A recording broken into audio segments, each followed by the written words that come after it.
Acompaña por la telefónica, siempre es muy interesante platicar con él, a Luis Carlos Ugalde, director general de Integralia Consultores, expresidente, consejero presidente del IFE. Él escribió un muy buen artículo, un interesante artículo que ustedes pueden leer en la revista Ruiz-Gili Times. La pueden abrir en la página ruizgilitimes.com. Ahí está la revista en su versión digital, en formato PDF. Hay un artículo muy interesante de Luis Carlos Ugalde, a quien le doy la bienvenida. ¿Qué onda, Luis Carlos? ¿Cómo estás? Muy bien, mi querido Eduardo. Mucho gusto en saludarte. Oye, padrísimo tu artículo. Te lo quiero decir, mucha gente me lo ha comentado, ¿eh? Te lo agradezco mucho, Eduardo. No, a ti te agradezco que hayas escrito en la revista. A ver, tú estás recomendando que hay 5 modalidades para poder reducir el financiamiento de los partidos, que es un tema que con esta crisis económica, pues todo el mundo está diciendo, bájenle la lana a los partidos políticos. Mira, la primera razón es ¿para qué? ¿Y para qué? Pues hay muchas razones. Primero, porque todo el mundo se está apretando el cinturón y me parece que los políticos deben poner el ejemplo. Correcto. Por una cuestión de autoridad, por una cuestión de ejemplo, por una cuestión de legitimidad, los políticos, los partidos son los primeros que deberían de poner el ejemplo de que hay austeridad y de que se aprietan el cinturón. Y solidaridad, ¿no? Con todos los mexicanos. Empatía, efectivamente, sensibilidad. Hace 2 semanas que estalló el descontento por el tema del gasolinazo. La gente en realidad, en el fondo, está enojada, Eduardo, porque siente que los de arriba, permíteme usar esta expresión, los de arriba viven en lujos, en privilegios, no tienen restricciones, y los de abajo son los que siempre acaban perjudicados. Entonces, esta desigualdad, esta sensación de privilegios hace mucho daño a una sociedad y debemos cambiarla.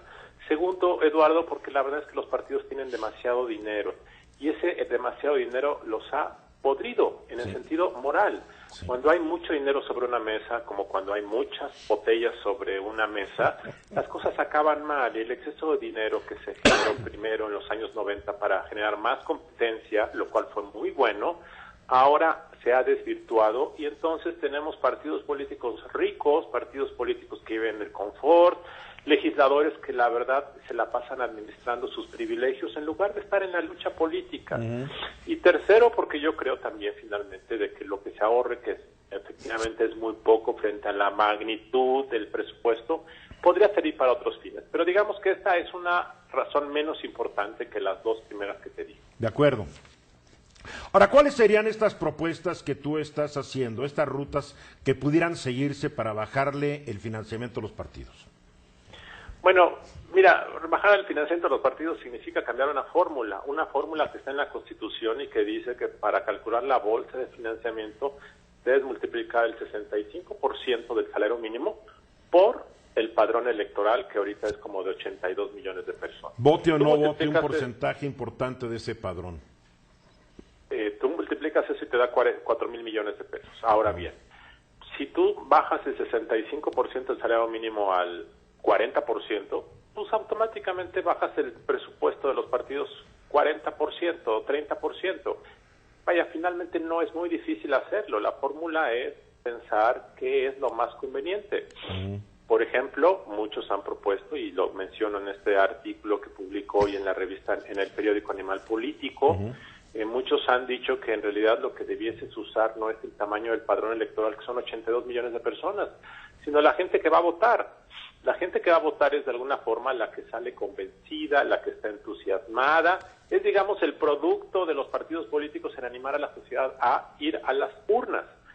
Si la gente vota poco, de alguna forma debiésemos castigar a los partidos por no estar haciendo su chamba. Claro, no nos inspiran, correcto.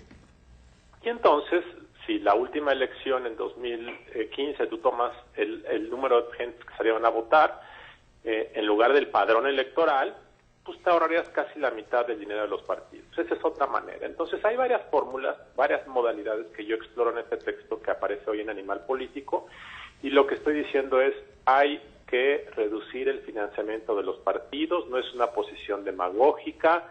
Los partidos deben tener dinero público, sí, se debe mantener, por supuesto, se deben fortalecer a los partidos, sí, pero el exceso de dinero los está corrompiendo y los está debilitando, así es que reducir ese monto de una manera razonable puede ayudar a los partidos y sobre todo puede ayudar a la sensación de que todo mundo es parejo en México. Ahora, ¿qué tan factible ves que los diputados y senadores que le deben una lealtad a dichos partidos, es más, no pueden buscar una reelección si el partido no les da el visto bueno, qué tanto crees que se sumarían a una causa de bajar su propio financiamiento?